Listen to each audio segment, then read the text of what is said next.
दिल्ली के श्रद्धा हत्याकांड की तरह हुए निक्की हत्याकांड में कई ऐसे चौंकाने वाले खुलासे हुए हैं जो कई सवाल खड़े कर रहे हैं, क्योंकि कई दावे किए जा रहे हैं। यहां पर कार में लाश 40 किलोमीटर तक घूमता रहा। सोचिए अब आप, शव को कार की अगली सीट पर रखकर 40 किलोमीटर तक घूमता रहा।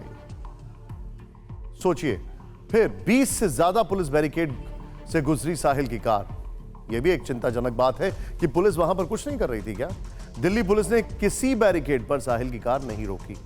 साहिल ने मित्राओं गांव के एक ढाबे में रखे डीप फ्रीजर में शव को छिपा दिया।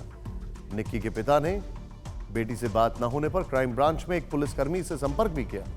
साहिल के घर से हत्या में इस्तेमाल कार बरामद की गई। हरियाणा के झज्जर की रहने वाली निक्की यादव और दिल्ली के नजफगढ़ के पास मित्राओं गांव के रहने वाले साहिल गहलोत के बीच 5 साल से दोस्ती थी। साहिल और निक्की कैसे मिले?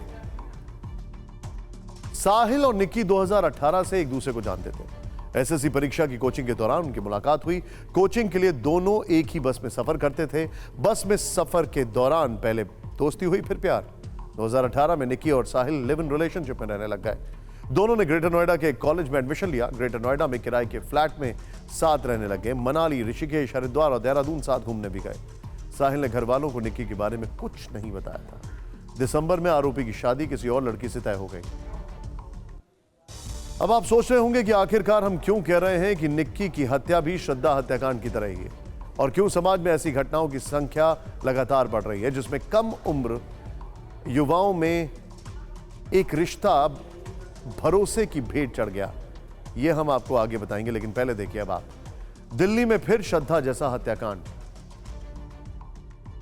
निक्की के साथ क्या हुआ? साहिल के साथ लिव इन रिलेशनशिप में रहती थी। श्रद्धा के साथ क्या हुआ? आफ्ताब के साथ लिव इन रिलेशनशिप में रहती। नेक्स्ट देखिए अब आप, साहिल किसी और से शादी कर रहा था। आफ्ताब के दूसरी लड़कियों से अफेयर थे। निक्की ने शादी का विरोध किया, श्रद्धा ने अफेयर का विरोध किया। कार में निक्की की गला दबाकर हत्या की गई।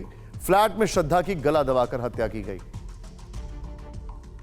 कितनी स्ट्राइकिंग सिमिलैरिटीज है इन केसेस में। सोचिए अब आप, हत्या के बाद शव को फ्रिज में छिपाया गया। हत्या के बाद शव को फ्रिज में छिपाया गया। अब सवाल यह भी है, ध्यान से देखिएगा, साहिल ने निक्की की बेरहमी से हत्या क्यों की? डेड बॉडी को कई दिनों तक फ्रिज में क्यों छिपाया? ऐसे हत्याकांड की संख्या लगातार क्यों बढ़ रही है? क्या ये युवा और समाज में बदलाव की वजह से हो रहा है? ये रिपोर्ट देखिए। निक्की हत्याकांड में पुलिस अब यह पता लगाने में जुटी हुई है कि आखिर साहिल ने डेड बॉडी को 4-5 दिनों तक फ्रिज में क्यों छिपा कर रखा। लेकिन क्या यह सवाल इतना भर ही है? क्या यह सिर्फ पुलिस और कानून से जुड़ा मसला है? साइकोलॉजिस्ट का मानना है कि यह बदलते समाज का सीधा असर है।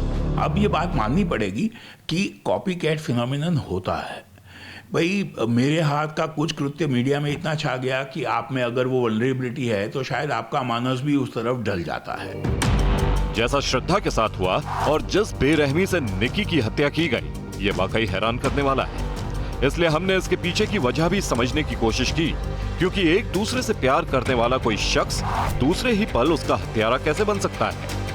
जहां बहुत लगाव और प्रेम है, वो जब बदलता है तो पूरा दूसरी एक्सट्रीम पे चला जाता है। तो love turning into total hatred, ये अनफॉर्चुनेटली एक ह्यूमन साइकोलॉजिकल फिनोमिनन है। तो लेकिन ये जो साइकोलॉजिकल फिनोमिनन है वो सामाजिक हालत के कारण एक खुली बेलगाम सिचुएशन पा लेता है। समाज को समझने वाले एक्सपर्ट्स भी मानते हैं कि अब यह बदलाव बेलगाम है। ऐसे में स्कूल कॉलेज में बेहतर शिक्षा देने की जरूरत है। साथ में सामाजिक बदलाव भी करना पड़ेगा। सोशल मॉनिटरिंग भी बढ़ानी होगी ताकि ऐसी घटनाएं ना हो, क्योंकि अमेरिका यूरोप की तरह ही यहां भी व्यक्ति विशेष की स्वायत्तता सीमा पर पहुंच गई है, जिसमें ना कोई रोक टोक है और ना ही कोई बंधन बचा है।